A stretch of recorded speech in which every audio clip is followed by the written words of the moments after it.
Le théâtre Georges Billaud est tombé dedans en Afrique, à peine plus âgé que ses apprentis comédiens qui suivent chaque mercredi l'atelier jeune de la compagnie Universalis Apo. J'avais un professeur de français qui était artiste dramatique, qui aussi écrivait, donc auteur dramatique, qui tous les ans nous proposait ce texte pour jouer à la fin de l'année scolaire.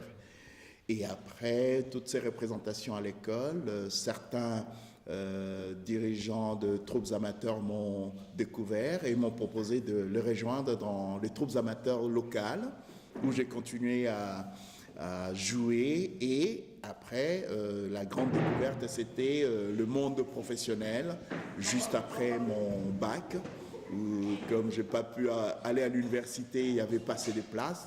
J'étais sur une liste d'attente, et puis voilà, les théâtres professionnels m'ont tendu les bras, puis je suis allé. Et depuis, l'université ne m'a jamais convoqué pour poursuivre mes études. On m'a proposé un son et un geste que tout le monde devra reproduire après.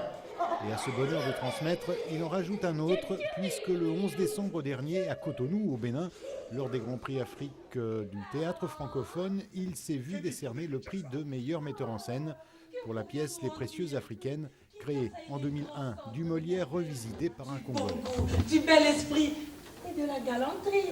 Pour moi, en dehors de Kinshasa, il y a point de salut pour des honnêtes gens comme nous. Ah, c'est la vérité incontestable. Oh, il y a un peu de la boue, un peu de moustique, quelques pickpockets au Le grand théâtre marché. francophone en Afrique occupe une place importante parce qu'on peut dire qu'il est dans tous les milieux pour défendre la langue française, parce que c'est joué en français, même si dans certains villages, les comédiens ou les troupes essaient de jouer dans des langues nationales.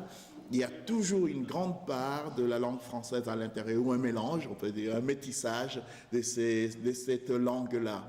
Et ce prix, c'est une reconnaissance pour celui qui a consacré toute sa vie professionnelle au théâtre. J'arrive à ce stade où je voudrais à tout prix que tout ce que je vais créer maintenant avec la compagnie Universalis Apo aille plus loin.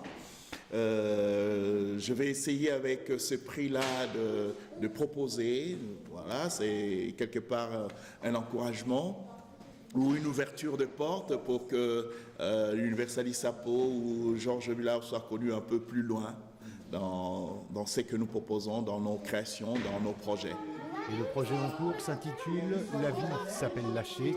Ce spectacle, Georges Billaud voudrait bien le voir tourner au-delà de la région.